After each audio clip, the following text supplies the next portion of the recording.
Dr. Gina Vale is a Senior Research Fellow at the International Centre for the Study of Radicalisation and joins us now. And Dr. Vale, thanks so much for joining us, and give us a bit more of a kind of insight into the demographics involved here in the types of children that we're talking about, because it's not all younger children or teenage children.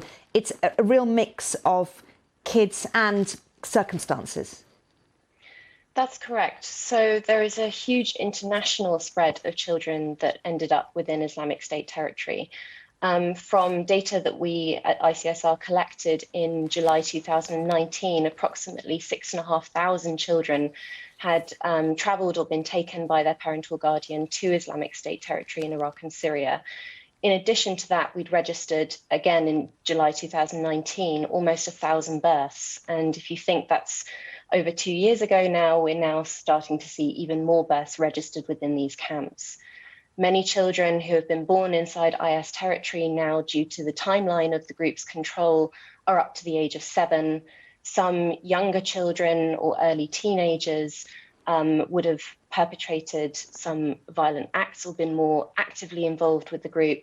And then you have an older teenage demographic as well. And many of those now have become adults within this timeline and even themselves had children within the group's territory or now in detention. So explain to viewers at home what happens to these children if they stay in these camps and are not allowed to be repatriated. I think the time for repatriation was really yesterday. It was years ago when Islamic State first started hemorrhaging territory.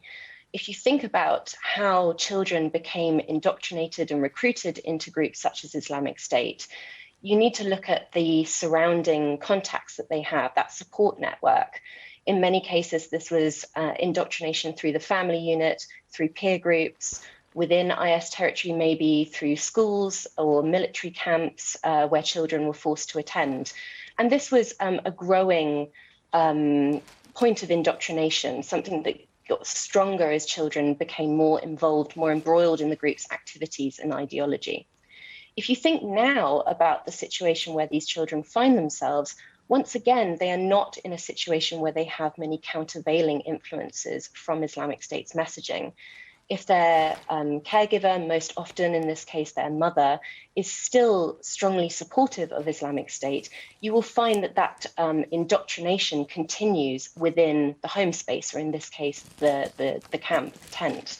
So we're seeing waves of disillusionment from some women, but still strong adherence in others. And this therefore poses a risk of continuing that indoctrination of young children. OK, well, Dr. Gina Vale, we'll leave it there. Thank you very much for taking the time to talk to us on BBC World News. Thank you.